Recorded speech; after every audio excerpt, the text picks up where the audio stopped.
Photography has been my passion ever since I was old enough to pick up a camera. But today, I want to share with you the 15 most treasured photos of mine. And I didn't take any of them. There were no art directors, no stylists, no chance for reshoots, not even any regard for lighting.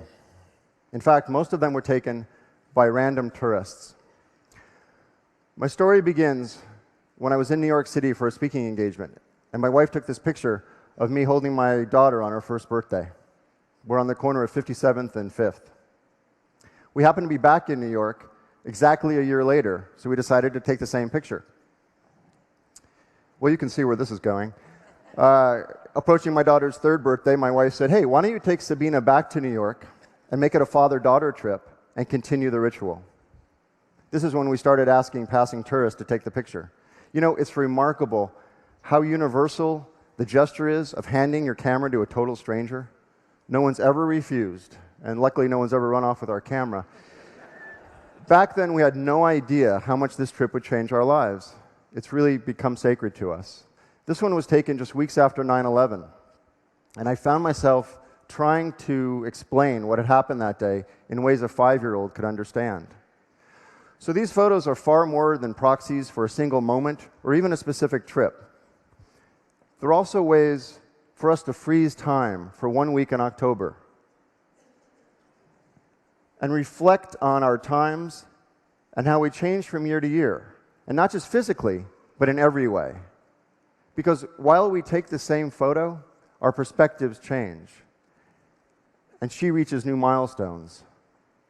And I get to see life through her eyes and how she interacts with and sees everything. This very focused time we get to spend together is something we cherish and anticipate the entire year. Recently, on one trip, we were walking, and she stops dead in her tracks, and she points to a red awning of the doll store that she loved when she was little on our earlier trips. And she describes to me the feeling she felt as a 5-year-old standing in that exact spot.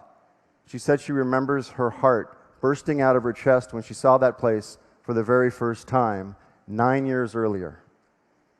And now what she's looking at in New York are colleges, because she's determined to go to school in New York.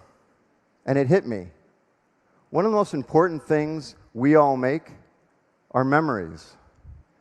So I want to share the idea of taking an active role in consciously creating memories. I don't know about you, but aside from these 15 shots, I'm not in many of the family photos. I'm always the one taking the picture. So I want to encourage everyone today to get in the shot. And don't hesitate to go up to someone and ask, "Will you take our picture?" Thank you.